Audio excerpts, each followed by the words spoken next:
It was an ordinary Monday morning in the Woodland Hills neighborhood of Los Angeles. In mid-April, the weather was beautiful. The sun had just risen, and birds were singing. 12-year-old Ethan Williams was riding his bike to school as usual. Ethan was a child from a middle-class family. His father, David, was an electrician. His mother, Sarah, was a nurse. They didn't have much money, but their home was full of love. Ethan didn't have the latest games or expensive clothes like his friends, but this never bothered him. That morning on his way to school, Ethan was thinking about his math test. Mrs. Peterson's tests were hard, and he needed to prepare well. While riding his bike, he was playing games with the cars passing by, counting which brands he recognized. BMW, Mercedes, Toyota, he murmured. Ethan was interested in cars. His father had taught him various brands. Just then he saw a black motorcycle parked by the side of the road. A man was standing next to the motorcycle, looking at his phone, appearing somewhat worried. Ethan's curiosity piqued. The motorcycle was very beautiful, but apparently there was a problem. Keanu Reeves had left early that morning, riding his motorcycle in the mountainous areas north of Los Angeles. This was a breathing moment for him. Being away from the chaos of the city, alone with nature, gave him peace. But on the way back, his motorcycle had suddenly stopped. The engine wouldn't start, making no sound. Although Keanu understood motorcycles, this time the problem seemed serious. His phone had signal, but it was weak. He was trying to call a tow truck, but couldn't establish a connection. Moreover, this area wasn't very crowded. There wasn't much traffic in the early morning hours. Keanu had taken off his black leather jacket and was standing by the motorcycle. He was wearing sunglasses, so it wasn't clear who he was from a distance. He looked like anyone else, just someone whose motorcycle had broken down and who needed help. Just then, he heard the sound of a bicycle coming from behind. When he turned around, he saw a young child with a school bag on his back, on a bicycle. Ethan slowed down and stopped. He could see that the man was in trouble. Ethan's family had always taught him, help people, and they will help you. "Hello, sir," said Ethan without getting off his bike. "Are you okay? Is there a problem?" Keanu was surprised. Most people would just pass by a broken motorcycle, but this child had stopped and asked if he could help. "Hello," said Keanu. "My motorcycle broke down.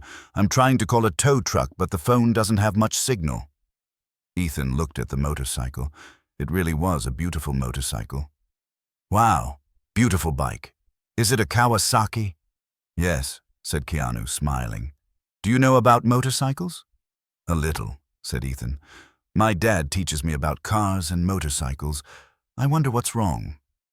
Keanu was impressed by the child's sincerity. "I don't know. It just stopped suddenly." Ethan parked his bike to the side and approached. "I'm Ethan," he said, extending his hand. "I'm John," said Keanu. He didn't want to say his real name. He didn't want to ruin this child's natural behavior. "Mr. John," said Ethan, "you said your phone doesn't have signal. I have a phone. You can use it if you want." Ethan took out a small, old-model phone from his pocket. It wasn't new. In fact, there were cracks on the screen, but it worked. Keanu was surprised. "Are you sure? It might be a long-distance call." "No problem," said Ethan. "My mom loads some talk time every month. I haven't used it all this month yet." This simple sentence deeply affected Keanu. The child was implying his family had limited income, but still wanted to help. "You're very kind, Ethan," said Keanu. "But wouldn't it be a problem for you?" "No," said Ethan. "People should help each other. My mom always says so." Keanu took the phone and called the tow truck company. While talking on the phone, Ethan was walking around the motorcycle, examining it with curiosity. Keanu hung up the phone. "The tow truck will come in 45 minutes, he said. "Thank you so much, Ethan." "It's nothing," said Ethan. "But should I go to school? I'll be late." Keanu looked at his watch. It really was school time. "Of course. Go. Don't wait for me." But Ethan hesitated. I can't leave you here alone. What if bad people come? This innocent concern melted Keanu's heart. I'm fine, Ethan. You go to school. You know, said Ethan, my house is 10 minutes from here. If you want, my mom can make you coffee while waiting for the tow truck. Keanu was going to refuse this offer, but Ethan's sincerity affected him. Are you sure? Wouldn't it be a problem for your mom? No, said Ethan. My mom always says our house is open to everyone. Besides, she'll be going to work soon too. We can go together. Ethan pushed his bike while Keanu pushed his motorcycle as they walked toward the nearby house. The house was a small but charming single-story home. There were flowers in the garden and a small lawn area. Ethan opened the door. Mom, he called, we have a guest. Sarah Williams came out of the kitchen, a woman in her late 30s whose kindness was evident on her face. She was wearing her work uniform, about to go to her shift. Hello, said Sarah. I'm Sarah, Ethan's mother. Hello, I'm John, said Keanu. Ethan helped me a lot. My motorcycle broke down. Oh, of course, said Sarah. Ethan did the right thing. Come in. Can I make coffee? Mommy, said Ethan excitedly, Mr. John's motorcycle is so beautiful. Kawasaki. Sarah smiled. Ethan loves motorcycles. He got it from his father. When Keanu entered the house, he felt the warmth. The house wasn't luxurious, but it was full of love. There were family photos on the walls, Ethan's school achievement certificates, handmade decorations. Sarah quickly prepared coffee. Sorry, I'm in a bit of a hurry. I'm on duty at the hospital. Are you a nurse? Asked Keanu. Yes, said Sarah. Pediatric ward. It's hard, but I love it very much. Ethan interrupted. My mom is the best nurse. The children love her so much. Sarah was embarrassed. Ethan exaggerates. No, I don't, said Ethan. When I went to the hospital the other day, all the children were asking about you. This conversation showed Keanu how special this family was. Even though their financial means were limited, their hearts were big. Mr. John, said Ethan, what do you do for work? Keanu hesitated for a moment. I work in the film industry. Wow, really? Said Ethan. Are you an actor? A little, said Keanu modestly. Sarah looked at her watch. Ethan, you need to go to school. I need to go to work too. But we can't leave Mr. John alone, said Ethan. I'm fine, said Keanu. When the tow truck comes, I'll take the motorcycle. Just as Ethan was about to go to school, his bag tore. His books and notebooks spilled on the floor. Oh no, said Ethan. My bag tore. Sarah was worried. This bag was bought this year. How did it tear? Ethan lowered his head in shame. Yesterday, when I was playing football with my friends, I fell, but it's okay. It can be fixed. Sarah was sad. Sweetie, we have extra expenses this month. We can't buy a new bag. It's okay, Mom, said Ethan. I can carry the books in a plastic bag too. This scene deeply affected Keanu. The child wasn't complaining. He was accepting the situation. Wait, said Keanu. Maybe I can help. No, said Sarah. You're very kind, but this is our problem. Please, said Keanu. Ethan helped me a lot. I want to help him too.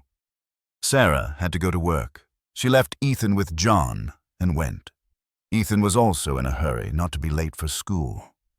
Mr. John, said Ethan, I'm going. I hope your motorcycle gets fixed. Thank you, Ethan, said Keanu. You were a true friend. Ethan got on his bike with his books in a plastic bag. Maybe we'll see each other again. Keanu watched Ethan ride away on his bicycle. This child had taught him so much. That kindness has no limits, that financial means don't determine character.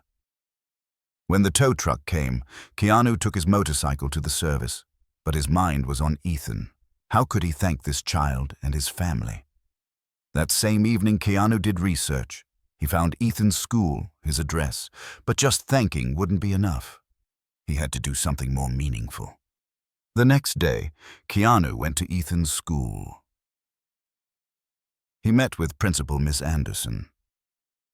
"Do you know Ethan Williams?" he asked.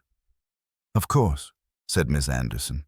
"He's a very good child, hard-working, polite, friendly. Do you know about his family situation?" Ms. Anderson paused for a moment. "Yes, they have financial difficulties, but they never complain. Ethan is a very modest child." "I want to help them," said Keanu, "but without drawing attention." "How so?" Keanu explained his plan. Ms. Anderson's eyes lit up. "This is a wonderful idea," she said. "But will they accept it?" "We'll see," said Keanu. That evening, Keanu went to Ethan's house. But this time he was wearing a suit and had flowers in his hand. When he knocked on the door, Sarah opened it. "Mr. John, is that you?" "Hello, Sarah," said Keanu. "If it's a convenient time, can we talk?" "Of course," said Sarah. "Come in." Ethan came running. "Mr. John, did your motorcycle get fixed?" "Yes," said Keanu, "and I came to thank you." David, Ethan's father, had also just come home from work. Introductions were made. "Yesterday, Ethan helped me a lot," said Keanu. "I want to tell you something." The family waited curiously. "Actually," said Keanu, "my name isn't John. I'm Keanu Reeves." Everyone was shocked. Sarah's mouth fell open. David rubbed his eyes. Ethan was trying to understand. "Keanu Reeves," said David. "Keanu Reeves from The Matrix." "Yes," said Keanu. "Wow," said Ethan. "Are you really famous?" "Yes," said Keanu. "But yesterday when you helped me, I was just someone who needed help, and you didn't hesitate at all." Sarah was still in shock. I'm so embarrassed. I gave you home coffee with old cups." "Sarah," said Keanu, "the hospitality you gave me yesterday was the most valuable gift I've ever received in my life, because it was sincere." David was trying to figure out if this was a joke. "Are you really Keanu Reeves?" Keanu took out his ID from his wallet. David looked and was amazed. "Ethan," said David, "you helped a famous person." "But Dad," said Ethan, "he needed help. It doesn't matter if he's famous or not." This answer affected everyone. "Ethan," said Keanu, "you taught me something very important, humanity, and I want to thank you." Keanu took out an envelope from his bag. "This is for you." When Ethan opened the envelope, an education scholarship certificate came out. "What is this?" asked Ethan. "This," said Keanu, "is a scholarship for your university education, so you can go to any university you want." Sarah started crying. "No, this is too much. We can't accept this." "Please," said Keanu. "This isn't charity. This is a thank you. Ethan gave me something very valuable. I want to give him his future." David held his wife's hand. "But why? Ethan just gave you a phone." "No," said Keanu. "Ethan reminded me of humanity. Selfless kindness. This is very valuable." The family was in shock. They didn't know whether to accept such a gift. "Mr. Keanu," said Sarah, "this is a very big gesture, but—" "Mom," said Ethan, "I want to accept this gift, but with one condition." "What is it?" asked Keanu.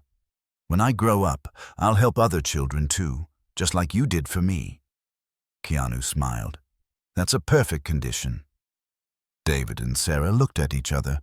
Finally, they accepted. "But," said David, "we want to give you something too." "What?" asked Keanu. "Our friendship," said Sarah. "You've become part of our family." From that day on, Keanu began visiting Ethan's family regularly, not just as a guest, but as a family friend. Ethan's grades were already good, but now he was more hopeful about his future. He was dreaming about university, setting goals. Keanu not only gave him an education scholarship, but also became his life coach. He gave him life lessons, shared his experiences. "Ethan," Keanu would say, "that day you didn't just give me a phone. You gave me hope. You refreshed my faith in humanity." Ethan's father, David, was also impressed by Keanu. When talking with him, he questioned his own life goals, tried to become a better person. Sarah would tell Keanu about her difficult days at the hospital, and he would give her advice. This story gradually spread. The local newspaper reported it with the headline, "Famous Actor Doesn't Forget Child's Kindness." But the real impact was at Ethan's school. When other children heard what happened to Ethan, they began to be more sensitive about helpfulness. "If Ethan's small kindness got such a big response," said one student, "we should do more good deeds too." School principal Ms. Anderson started a program called the Ethan Effect. Students were doing small kindnesses and recording them. Keanu also supported this project. He would come to school and talk to students, telling them about the power of kindness. A year later, Ethan was a very different child. Not only his financial situation, but also his self-confidence had changed. He was now in a leadership position at school. He was helping new students, standing against bullying, treating everyone equally. "Uncle Keanu," said Ethan one day. He now called him Uncle. "When I grow up, I want to be an actor."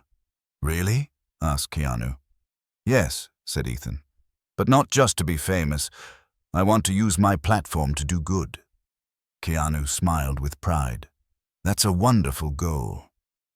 5 years later, Ethan was 17 years old, a high school senior. His grades were perfect. He was preparing for university. Keanu had kept his word and covered his education expenses, but more importantly, he had been a mentor to Ethan. "Which university should I choose?" asked Ethan. "Listen to your heart," said Keanu. "Not for money, but for passion." Ethan finally chose USC Film School. He would learn both acting and directing. "My goal," said Ethan, "is to make films that affect people, just like you do." Keanu was filled with honor. "You already affect people, Ethan. You affected them even when you were 12 years old." On Ethan's high school graduation day, Keanu and his family were there. Ethan had been chosen as valedictorian. While giving his speech, Ethan said, "5 years ago, I helped a man stranded on the road. I didn't know that man was Keanu Reeves, but what I learned that day was this. When you do good, you shouldn't expect anything in return, but life will definitely give you your reward." Everyone in the hall stood up and applauded.